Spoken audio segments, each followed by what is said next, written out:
Hello, hello, hello. This is Evan Rogers coming at you with another video about verbs. This is the fourth video about verbs. This is called verb groupings. In Japanese, we have 3 verb groups, and we're about to teach you what they are. Be sure to check out the website www.evanseasyjapanese.com for more Japanese learning. Verb groupings. Verbs in Japanese can be, and frequently are, organized by their conjugation methods. Some verbs are conjugated differently than other verbs. We haven't encountered any yet, but we're about to learn some. There are 3 major verb groups. In English, when we teach Japanese, we brilliantly call them Group 1 verbs, Group 2 verbs, and Group 3 verbs. They have names in Japanese. There's the Godan, the Ichidan, and then I don't know what the Group 3 verbs are called. They're the weird ones. If they do have a special name, it doesn't really matter because you don't need to know what they're called in Japanese, really, honestly. If you're learning Japanese, who really cares what they're called in Japanese? Unless you're talking to a native Japanese learner, a native Japanese speaker who's learning Japanese. Why should we bother learning this? Why bother learning that there are different groups of verbs when you're never gonna have to use different groups of verbs? I just got done telling you don't bother learning the names for them in Japanese because who really cares? Why bother learning them? Just like with the stem, this just makes it easier to conjugate verbs and easier to understand what to do to verbs. Okay, let's go and talk about what I have on this slide. But Evan, why should I care if there are 3 different types of verbs? If I learn the language, why should I care if there are groups of verbs or not?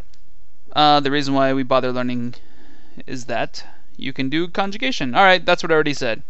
Every verb conjugation that you will learn from this point out will require English.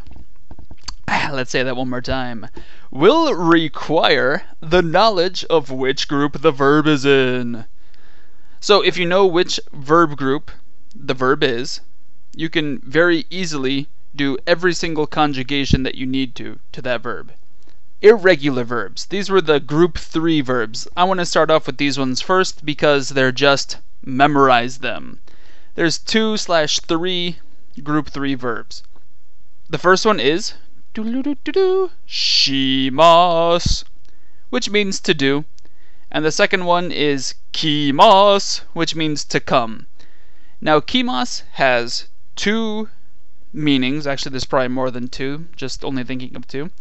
One means to put on clothing and one means to come to a location. However, the one that we're talking about is to come to a location. I always add des, but because it's very weird. However, I'm not really sure if other people qualify des as a group 3. Whether or not they do, doesn't matter. I'm considering it a group 3 because it conjugates weird. There are only really 3 irregular verbs. Shimasu, kimasu, and des. Compare that with English. Read, read, read. Those are all the same written ways, and they're pronounced different. Put.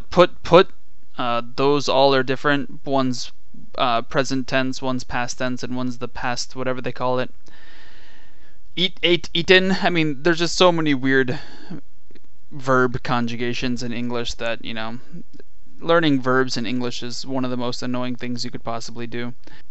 Okay, next let's do group 2. To find out if a verb is a group 2 verb, put it in its stem. I just got done uploading a video about the stem. And the stem teaches you how to, basically it's drop the must. Check out the video that I probably have linking to it right now. When in the stem ends in an eh sound, or /and, I guess I should say and or, b, the stem is only 1 character long, but not kimasu or shimasu, then you most likely have a group 2 verb. There are the occasional exceptions, but in general we're talking a 85 to 90% hit rate. If it matches A or B or A and B, you have a group 2 verb. Here are some group 2 examples. Here's the polite verb form, the mas form. Tabemasu, mimasu, tamemasu, kakemasu, imasu, kimasu, to wear, just to make sure that we're not talking about to come. Here's the stem, tabe, mi, itame, kake, I, and ki. These are all group 2 because the stem ends in an e sound, the be, tabe. Here the mi is only one character long, so it's a group 2. Itame, it ends in a me. Here's kake, it ends in a ke. Here's imas, I, the stem is only one character long, so it's an S, so it's a group 2. And this one, the stem ends in a ki, or is only a ki. It's only one character long. Thus, it's a group 2 verb. Hopefully you can recognize the pattern immediately. Woo! Now, we're talking about group 1 verbs. Every other verb, pretty much, is a group 1 verb. The chief characteristics of group 1 verbs are more than one characters in the stem, generally, and the stem ends in an E sound. It ends in an E sound. Let's look at some examples of group 1 verbs.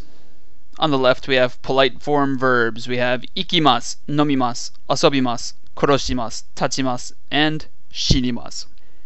In the middle, we have all the stems. If you notice the pattern, we just ninja hacked off the mas with brutal, bloodthirsty katanas of death.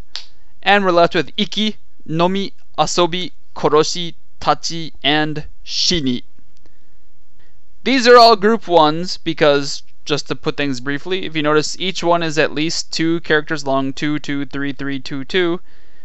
And all of the stems end in an E sound, iki, nomi, asobi, koroshi, tachi, shini. And that's pretty much... Oh, and the third qualification is that they're not shimas and they're not kimas, which, those only have one... Oh, and they're also not des. Those only have one character in their stems anyway. So it doesn't matter. Herderp. I'm a brilliant man. Alright, well, anyway... That's about it for verb groupings right now. Check out evanseasyjapanese.com for more Japanese learning. Donations are more than welcome. A 10-minute video can take upwards of an hour of my time. And I'd appreciate it if you guys let me know that, hey, I like it when he uploads videos and he makes my Japanese learning easier than it could have been without it. See ya. Have a good day.